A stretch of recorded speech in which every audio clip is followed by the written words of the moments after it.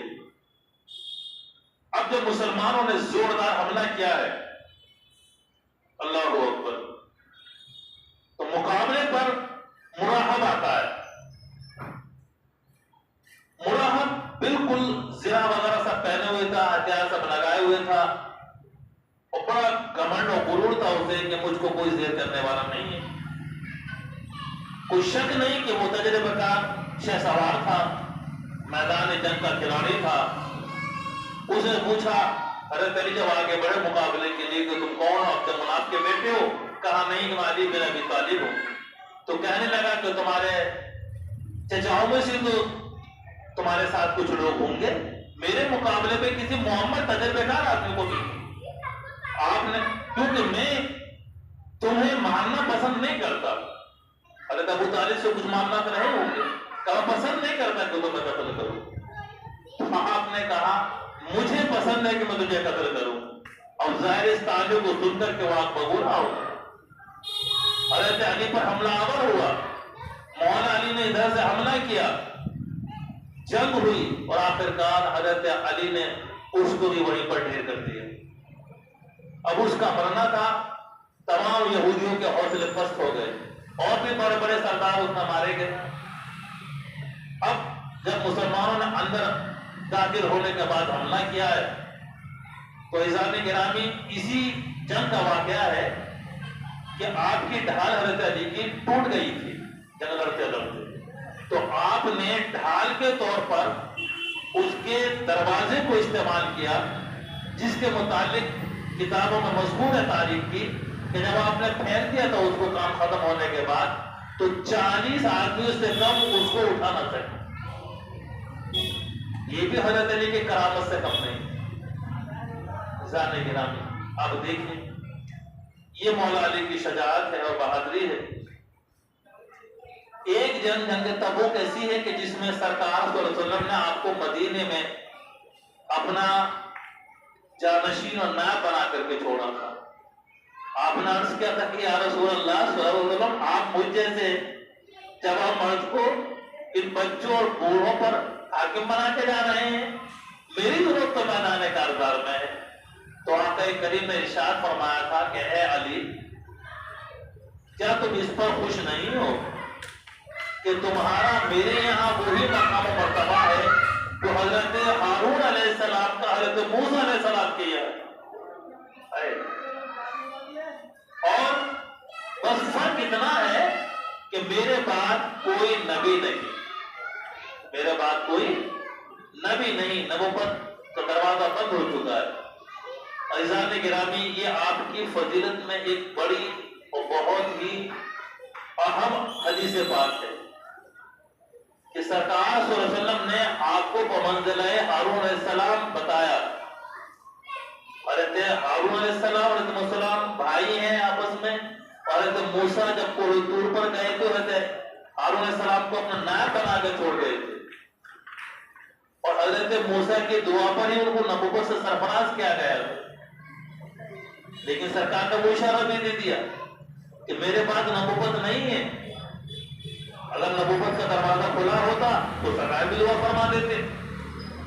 المختصر عزیزان گرامی یہ آپ کی شجاعت کا ایک پہلو تھا جو میں نے آپ کے سامنے رکھا.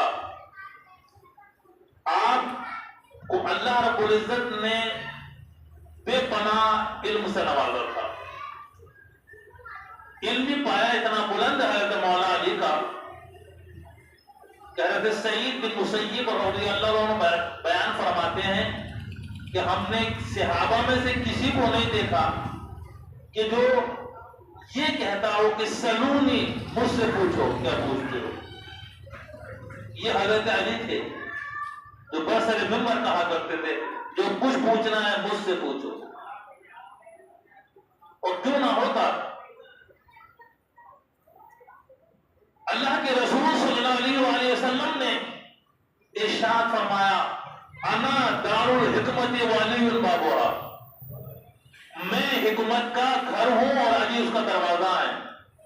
اور دوسری حدیث پاک کے الفاظ یہ ہیں کہ انا مدینۃ العلم وعلی بابوہا، میں علم کا شہر ہوں اور علی اس کا دروازہ ہے. اب ان دونوں میں جو ہے ایک میں گھر اور در کی نسبت ہے، ایک میں شہر کی اور در کی نسبت ہے. نسبت در والی ہی ہے. دونوں میں آپ کو باب کہا، آپ باب مدینۃ العلم ہیں. معزز حضرات، حضرت مولا علی مشکل کشا کو جب سرکار نے یمن کا قاضی بنا کر بھیجنا چاہا تو آپ نے ایک عذر پیش کیا تھا کہ یا حبیب اللہ صلی اللہ تعالی علیہ وسلم، میں ابھی نو عمر ہوں، آپ مجھے یمن کا قاضی بنا کر بھیج رہے ہیں. تو اس وقت اللہ کے رسول صلی اللہ علیہ وسلم نے حضرت مولا علی کے لیے دعا فرمائی تھی کہ یا اللہ اس کے دل کو کشادہ فرما دے. اللہ اکبر. حضرت علی کہتے ہیں کہ پھر میرے سینے پر آپ نے ہاتھ رکھا. اس دعائے نبوی کا فیضان تھا اور دست کرم کا کہ مجھے کبھی بھی کسی فیصلہ، چاہے وہ مقدمہ کتنا ہی مشکل ہوا، کسی بھی فیصلہ کرنے میں مجھے کوئی تردد نہیں ہو. حضرت مولا علی مشکل کشا نے ایک اور مرتبہ کسی سے، الگ الگ موقعوں کا بیان ہے یہ، کہ کسی نے پوچھا کہ علی یہ علم کا سمندر جو ٹھاٹے مارتا ہے آپ کے سینے میں، اس کا کیا سبب ہے؟ تو آپ نے ارشاد فرمایا کہ جب اللہ کے رسول صلی اللہ تعالی علیہ وسلم کو میں نے اپنے ہاتھوں سے غسل دیا تو پانی کے چند قطرات آپ کے مبارک پلکوں پر ٹھہر گئے، جنہیں میں نے اپنی زبان سے چوس لیا. اے ہے سرکار صلی اللہ علیہ وسلم کے مقدس پلکوں پر ٹھہرے ہوئے چند قطروں کا چوسنا تھا. حضرت علی کہتے ہیں کہ میرا سینہ علم کا گنجینہ بن گئے.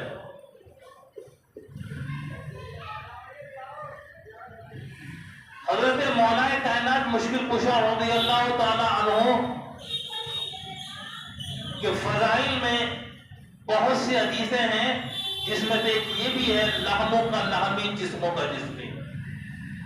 اے علی تیرا گوشت میرا گوشت ہے اور تیرا جسم میرا جسم ہے.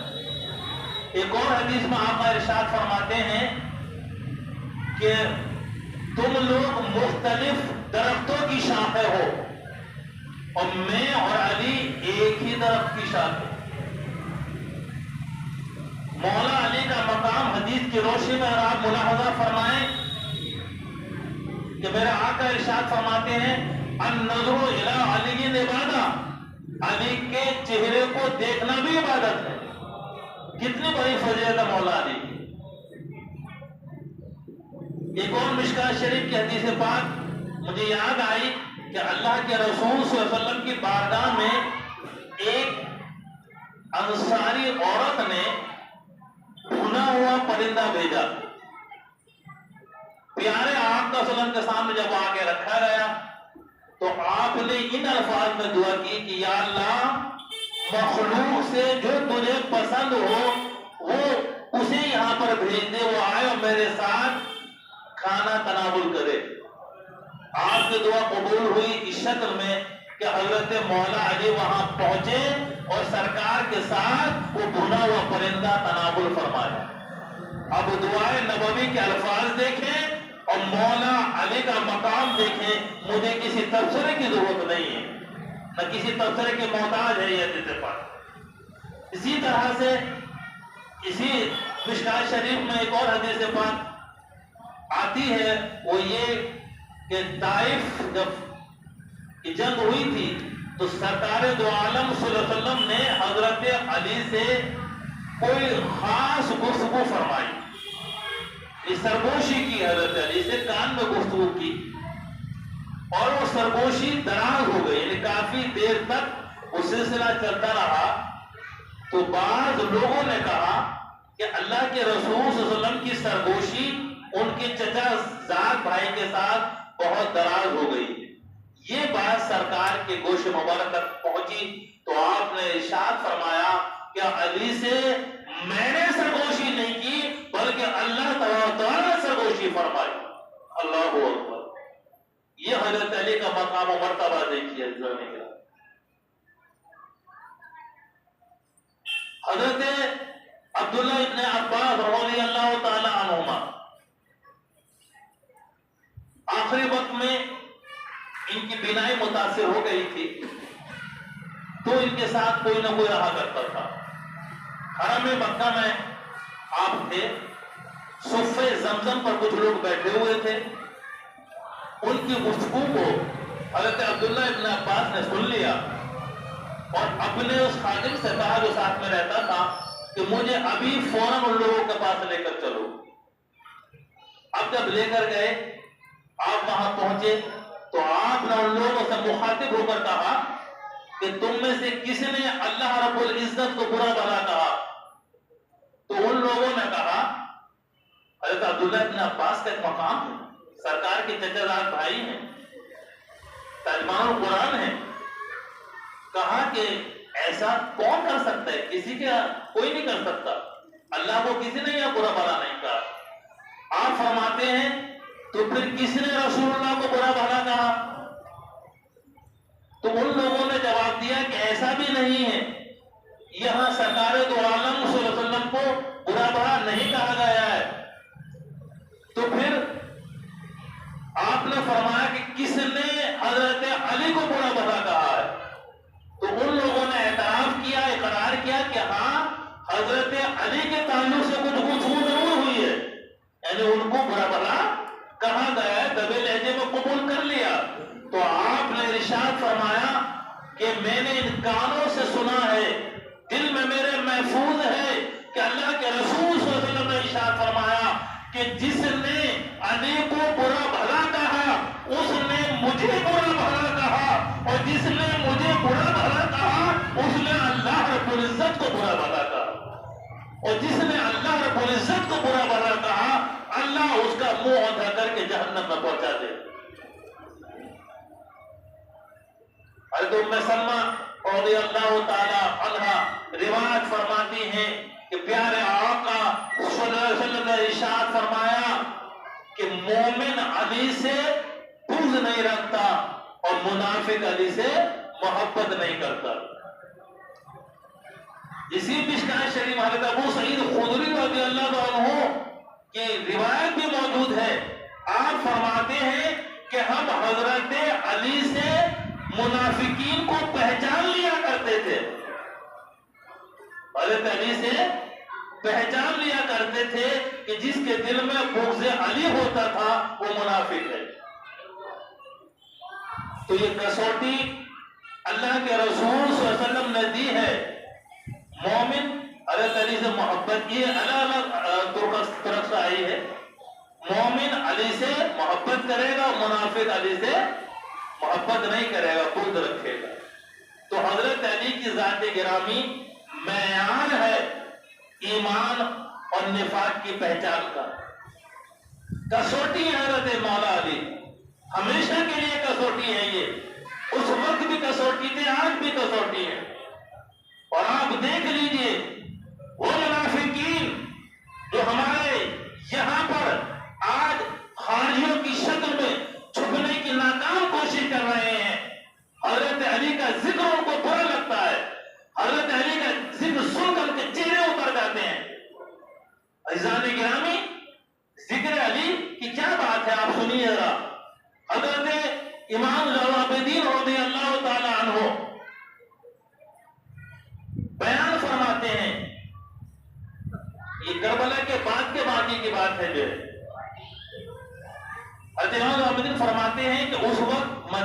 گورنر ابراہیم ابن حشام تھا، وہ ممبر پر بیٹھ کر حضرت علی کو برا بھلا کہتا تھا، اور ہم لوگ وہاں موجود ہوتے تھے جمعے کے دن۔ ایک دن وہ حضرت علی کو برا بھلا کہہ رہا تھا، میری آنکھ لگ گئی، غنود کی طاری ہو گئی۔ میں نے دیکھا کہ قبر رسول صلی اللہ علیہ وسلم شق ہوئی، اور اس میں سے ایک سفید لباس میں کوئی نمودار ہوا۔ اس نے مجھ سے کہا کہ ابو عبداللہ، یہ ان کی کنیت ہے امام العابدین کی، کہ ابو عبداللہ کیا تمہیں اس کے کہنے سے، اس کے قول سے تکلیف پہنچی ہے؟ میں نے عرض کیا کہ ہاں مجھے بہت تکلیف پہنچی ہے۔ آپ نے کہا، اس نے کہا کہ اب دیکھو اللہ اس کے ساتھ کیا معاملہ کرتا ہے۔ بس میری آنکھ کھل گئی، میں نے دیکھا تو وہ ذکر علی کر رہا تھا، برائی کرنے والا ذکر علی کر رہا تھا، اور پھر جب ممبر پر سے اترا وہیں پر گرا اور مر گیا۔ تو عزیزان گرامی، بڑا نازک معاملہ ہے۔ حضرت علی کی ذات بھی بڑی عجیب و غریب ذات ہے۔ سرکار صلی اللہ علیہ وسلم نے ان کو کسوٹی قرار دیا، اور آپ دیکھیں کہ بنو امیہ کے دور میں ان کو گالیاں دی گئی، برسر ممبر گالیاں دی گئی۔ آج ہم دفاع صحابہ کی بات کرتے ہیں، بے شک ہم پر واجب ہے دفاع صحابہ، بے شک ہم صحابہ کا دفاع کریں گے، ہمیں کرے گا تو کون کریں گے، لیکن تاریخ تو اٹھا کر دیکھو، صحابہ کرام میں سب سے پہلے گالیاں کسے دی گئی ہیں؟ کیا وہ صحابی رسول نہیں ہے؟ داماد رسول نہیں ہے؟ زوج البطول نہیں ہے؟ ابو الحسنین نہیں ہے؟ اس سے زیادہ فضیلت ہے قرآن و حدیث میں ہے کس کی؟ اس کے باوجود ان کو گالیاں دی گئی، برسر ممبر گالیاں دی گئی۔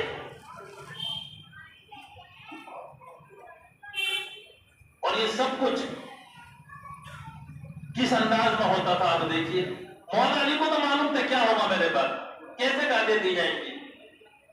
ایک شخص سے آپ نے کہا، جو آپ کا بڑا محب تھا، کہ جب تم سے کہا جائے گا کہ علی پر لعنت بھیجو، اس پر علی پر لعنت بھیجو، تو تم کیا کرو گے؟ وہ عرض کرتے ہیں، اے آقا کیا ایسا دن بھی آئے گا؟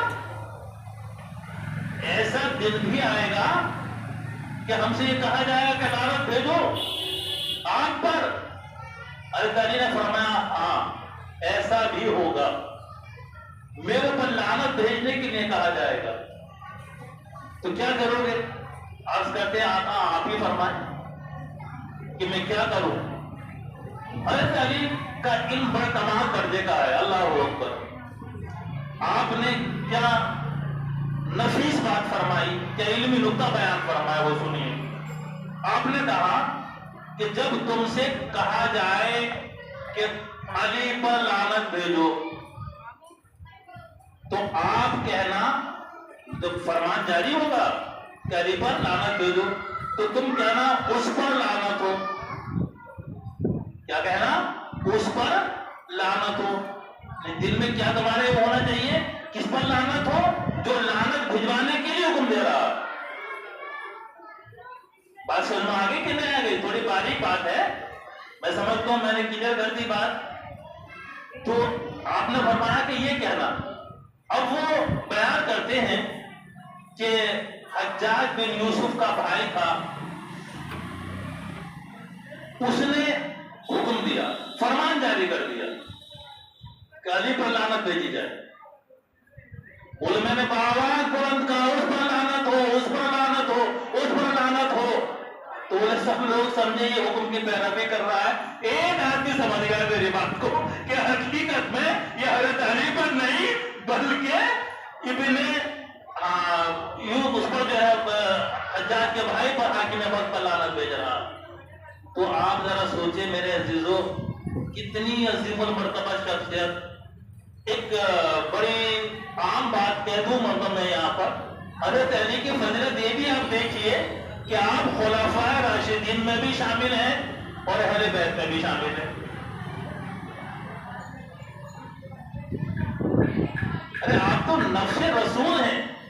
اس سے زیادہ قربت کیا ہو سکتی ہے؟ اس میں کوئی شک و شبہ نہیں. جتنی قربتیں مولا علی کو حاصل ہیں وہ دوسرے کو نہیں. آپ کی فضیلت بیان کر دو. میرا آقا ارشاد فرماتے ہیں, اور حدیث پاک میں یاد آ گئی, آقا فرماتے ہیں کہ اللہ تبارک و تعالی نے ہر نبی کی ذریت کو اس کی صلب میں رکھا, اور میری ذریت کو علی بن ابی طالب کی صلب میں رکھا. اللہ اکبر. یہ بہت بڑی فضیلت حضرت علی کہ اولاد رسول کا سلسلہ آپ کے اولاد سے شروع ہوا ہے, آپ کے آل سے شروع ہوا ہے. عزیزان گرامی, مولا کائنات مشکل کشا رضی اللہ تعالیٰ عنہ کے فیصلے بڑے مشہور ہیں. ان میں سے ایک یہ ہے کہ ایک مرتبہ یمن سے ایک شخص نے اپنے بیٹے کو روانہ کیا, غلام کو اس کے ساتھ بھیجا. اب اس شخص کا بیٹا اور وہ غلام دونوں جب کوفہ پہنچے تو وہاں غلام نے یہ دعویٰ کر دیا کہ یہ میرا غلام ہے, اپنے آقا کے لیے, آقا زادے کے لیے, کہ یہ میرا غلام ہے اور میں اس کو بھیجنا چاہتا ہوں. اس نے کہا بھائی میں غلام نہیں ہوں, یہ ہمارا غلام ہے. اب بھائی باہر کیسے فیصلہ ہو, کسا معلوم کہ کون آقا کون غلام ہے؟ کہ چہرے پہ تو لکھا ہوا ہوتا نہیں کسی کے. اب یہ نزاع حضرت مولا علی کے دربار میں پہنچا. آپ کے دربار میں دونوں لوگوں نے دعویٰ کیا کہ میں اس کا آقا ہوں, میں اس کا آقا ہوں, یہ میرا غلام اور یہ میرا غلام. آپ نے کہا ٹھیک ہے, کوئی گواہ؟ کہ کوئی گواہ نہیں, دونوں ہی. کہا ٹھیک, ابھی فیصلہ کریں. اپنے خادم کو حکم دیا قمر کہ جی اس دیوار میں 2 سوراخ بنا دو. حکم کی تعمیر کی گئی, دونوں سوراخ بنا دیے گئے, اور ان سوراخوں میں حکم دیا آپ نے کہ دونوں کے دونوں اپنی اپنی گردنیں نکال دو. اب غلام نے بھی, آپ نے دونوں نے گردن نکال لی اپنے اپنے. آپ نے کمر کو حکم دیا, کمر جاؤ رسول اللہ صلی اللہ علیہ وسلم کی تلوار نکال کر لاؤ. تلوار آ گئی. کہا کہ آگے بڑھو اور غلام کی گردن اڑا دو. اب جیسے آپ نے یہ فرمایا ارشاد, غلام آگے بڑھا اور خادم آگے بڑھا, جو اصلی غلام تھا اس نے اپنے گردن پیچھے کھینچ لی. اس نے سوچا میری گردن جائے گی, جو اس نے گردن پیچھے کھینچی بھی تو یہ قبول کر لیا نا غلام کون ہے. تو بغیر گواہ کے فیصلہ ہو گیا آپ کے دربار میں کہ آقا کون ہے اور غلام کون ہے. کیونکہ آپ نے اس کو سزا دی کہ تو نے ایسا کیوں کیا. یہ بھی ایک جرم تھا نا, اخلاقی جرم تھا کہ تو غلام ہو کر کے آقا ہونے کا دعویٰ کر رہا ہے, اور ان کو پھر رخصت کیا. عزیزان گرامی, آپ کے فیصلوں میں سے یہ بھی ہے کہ حضرت مولا علی کے پاس 2 شخص آئے اور ان کا کیس کیا تھا پہلے وہ سن لیں. 2 لوگ اپنے گھر سے چلے, راستے میں سفر کے دوران انہوں نے اپنا کھانا کھولا جو ساتھ میں لے گئے تھے. ایک کے پاس 5 روٹیاں تھیں اور ایک کے پاس 3 روٹیاں تھیں. دونوں نے مل کر کھانا کھایا. 8 روٹیاں تھیں. ابھی کھانا شروع کیا ہی تھا, ایک تیسرا شخص آ گیا. اس نے ان کو آ کے سلام کیا تو کہا بھائی آج تم بھی کھا لو, اسے بھی شامل کر لیا. یہ اجنبی شخص تھا ان کے لیے. اب تینوں نے مل کر وہ 8 روٹیاں کھائی. اس اجنبی نے محسوس کیا کہ بھائی انہوں نے مجھے کھانا کھلایا, مجھے بھوک لگ رہی تھی, پیسہ اس کے پاس تھا, اس نے جیب میں ہاتھ ڈالا, 8 دینار نکالے اور ان کو دونوں کے حوالے کر دیے کہ بھائی یہ تم آپس میں بانٹ لینا, اور وہ چلا گیا. اب جب پیسے کا بٹوارے کا معاملہ آیا تو پیسہ تو آزمائش کی چیز ہے نا. تو جس کے پاس 5 روٹیاں تھی اس نے کہا بھائی میرے پاس 5 روٹیاں تھیں, 5 درہم میں لیتا ہوں, اور تمہارے پاس 3 روٹیاں تھیں, 3 درہم تم لے لو. اب 3 روٹیوں والا نیت اس کی بگڑ گئی. اس نے کہا صاحب میں 3 درہم نہیں لوں گا, 3 دینار نہیں لوں گا. مجھے تو 4 دو، 4 تم لو 4 مجھے دو، برابر برابر دو۔ اس نے کہا روٹیاں میری زیادہ تھی، روٹیاں تمہاری کم تھی، کچھ تو اور کرو حساب کے بات یہ کہ نہیں۔ اب یہ فیصلہ کرانے کے لیے حضرت مولا علی مشکل کشا کی بارگاہ میں آ گئے۔ آپ نے کیس سماعت کیا، دونوں کی باتیں سنی، اور آپ نے اس 3 روٹی والے سے کہا کہ تمہارا ساتھی تمہیں 3 دے رہا ہے، لے لو، فائدہ ہے اس میں، لے لو، اس میں فائدہ ہے۔ سمجھایا اس کو پہلے کہ بھائی لے لو، فائدہ ہے، یہ اپنی خوشی سے دے رہا ہے، ورنہ انصاف سے تمہارا ایک نکلتا۔ وہ بڑا چونکا، انہوں نے کہ 3 روٹیاں تو میری 3 تو میرے بنتے ہی، میں 4 پر ہاتھ مارنا چاہ رہا تھا، ایک کیسے نکلتا ہے؟ وہ زبان تعجب ہوا، وہ بولا ہمیں مومن ہمیں یہ بات سمجھا دو، ہم ایک ہی لے لیں گے۔ کہا کہ سن کہ بھی تمہاری روٹیاں تھی کتنی؟ 8، 5 اس کی، 3 تمہاری۔ اب 8 روٹیوں کو 3 لوگوں نے کھایا، کس نے کتنی کھائی یہ تو نہیں معلوم، تو مانا جائے گا برابر برابر کھائیں۔ بولے ٹھیک ہے۔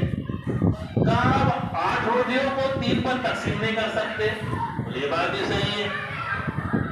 تو اس کا طریقہ یہ ہے کہ ہم روٹیوں کو ٹکڑے بناتے ہیں، ہر روٹی کے 3 ٹکڑے بنائے، تو 8 روٹیوں کے کتنے ٹکڑے بنے؟ 24 ٹکڑے بن گئے۔ اب 24 ٹکڑوں میں سے 3 پر تقسیم کرو تو 8 یا 24، تینوں نے 8 ٹکڑے کھائے، اور جانے والا اجنبی شخص اس نے 8 ہی تمہیں دینار دے دیے، تو 8 ٹکڑے کھائے، 8 دینار دے دیے۔ اب ٹکڑوں کا حساب تو لگاؤ، بولے جس کی 5 روٹیاں تھیں تو 5 یا 15، اس کے ٹکڑے بنے 15، جس میں سے اس نے 8 کھائے، ٹکڑے بچے 7، اور تمہاری تھی 3 روٹیاں، تمہارے ٹکڑے بنے 9، 3 یا 9 میں سے تم نے کھائے 8، بچا ٹکڑا 1، تو تمہارا 1 دینار، اس کے 7 دینار۔ اب بات اتنی معقول تھی کہ اس کا علاوہ کو جواب ہی نہیں تھا اس کے پاس۔ اسے بڑا افسوس ہوا کہ میں مولا علی کے بعد پہلے مان لیتا، 3 لیتا تو اس خسارے میں نہ جاتا۔ تو یہ محیر العقول واقعات مولا علی کے آپ دیکھیں پائے جاتے ہیں۔ اسی طرح سے 3 افراد ایک مرتبہ آپ کے بارگاہ میں حاضر ہوئے، اور انہوں نے آ کر کے عرض کیا کہ اے امیر المومنین، ہمارے پاس 17 اونٹ ہے، اور وہ تقسیم کرتے۔ کہا کہ کس کا کتنا حصہ ہے بتاؤ مجھے۔ تو ایک نے کہا کہ میرا آدھا حصہ ہے، آدھے کا مالک ہوں۔ دوسرے نے کہا میں 1/3 کا مالک ہوں۔ تیسرے نے کہا میں 90 حصے کا مالک ہوں۔ اور وہی ہم چاہتے یہ ہیں کہ یہ اونٹ کاٹے نہ جائیں، ذبح نہ کیے جائیں، کسی کو پیسے کا لین دین نہ ہو، پورے اونٹ تقسیم ہو جائیں۔ اب جتنے لوگ دربار میں اس وقت آپ کے موجود تھے، سب حیرت میں تھے کہ کیسے ممکن ہے 17 میں سے آدھے حصے والے کو 8.5 حصے میں آئیں گے، پورا 9 تو ملیں گے نہیں اس کو، اور ایسے ہی 1/3 والے کو پورا نہیں ملے گا، اور نہ ہی اس کو ملے گا 9 حصے والوں کو۔ ایک نہ کئی اونٹ ذبح کیے جائیں گے تب حصہ بٹے گا برابر برابر۔ تو حضرت مولا علی بڑے اطمینان سے بیٹھے، خادم کو حکم دیا کہ جاؤ ہمارے اونٹوں میں سے ایک اونٹ لے آؤ۔ ایک اونٹ اپنا بنایا اور 17 اونٹوں میں کھڑا کرا دیا۔ اب اونٹ کتنے ہو گئے؟ 18، اور آپ نے 18 اونٹوں میں سے تقسیم کرنے شروع کر دیے۔ اب جس کو آدھا حصہ ملنا تھا 18 کے، بولے 18 کے آدھے لے جاؤ، تو 18 کے آدھے کتنے ہوئے؟ 9۔ وہ خوش ہو گیا، ابھی 17 اونٹ کو ملنا ہے 18 میں سے آدھے، 9 اس کو لے کر کھڑا ہو گیا۔ اب 1/3 والے کے اونٹ کے حصے کتنا بنا؟ 1/3 کا 6 یا 18، تو اس کو بھی دے دیا گیا۔ اب 2 نے 18، اس کو جو 9واں حصہ تھا اس کو 2 اونٹ دے دیے گئے۔ اب حساب لگائیے آپ، تو اس کے کتنے اونٹ ہوئے پہلے والے کے؟ 9، اور اس کے کتنے ہوئے؟ 6۔ 9 6 15، اور 2 اونٹ اس کے 17۔ ایک اونٹ پھر بھی بچ گیا۔ مائنے کا یہ اونٹ ہمارا واپس لے جاؤ۔ اللہ اکبر! دنیا حیرت میں پڑ گئی، اور